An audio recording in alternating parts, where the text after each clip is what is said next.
Hello everyone, I'm Pro Tour Champion Ari Lax, and I'm here to crack a pack. Okay, so this set's pretty interesting in that the commons are actually a little more first pickable, I think, than in other sets. So, Salvage Drone, even in the Ingest Devoid decks, this card's not that great. Like, I'm willing to play it if I need something of that effect, but definitely not going to first pick it. Colostra Healer, this is one of the stronger enablers for the Gain Life archetype. I don't want to first pick it, but if you're just going to pick a payoff card and see if it comes to you, this isn't a bad one to do.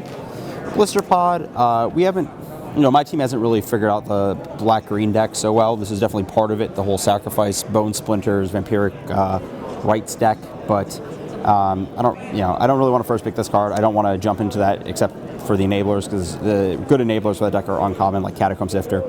Oracle of Dust, card is, again, not great. It's fine in there's some processor decks with like benthic infiltrators where you want to have this looter effect effectively attached, and 3/5 is a pretty good body, but it's a card that gets cut fairly often, so again, not a first pick.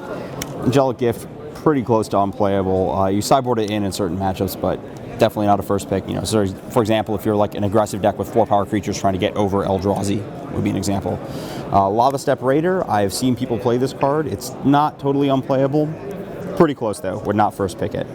Cliffside Lookout, this card's better than it looks. There are decks that are really good with the +1/+1 effect across all their tokens, but again, not exciting. So far, some pretty big misses with this as the current front runner.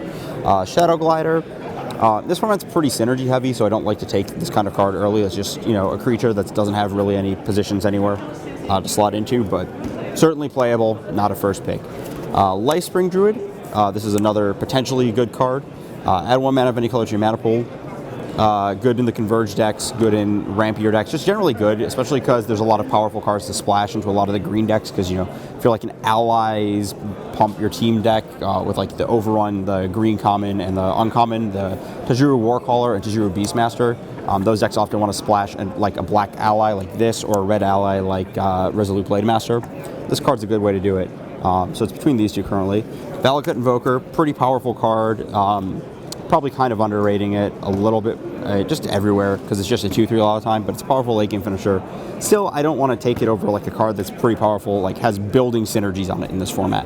But this is legitimately like the third best card we've opened so far.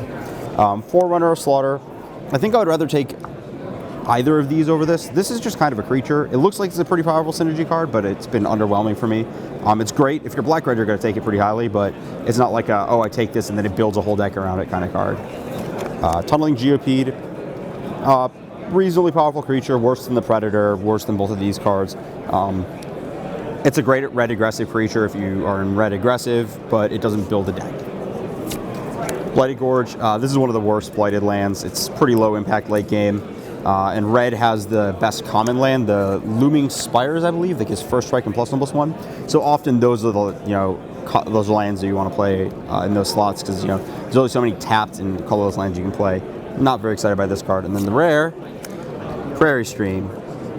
The dual lands are like very playable in the format. Converge makes them good, but this is not a card I'm going to first pick at all. So I think it's between the Druid and the Healer. And it's really a preference pick as to whether you feel more comfortable like laying out the Converge cards or the Drain Life ally cards.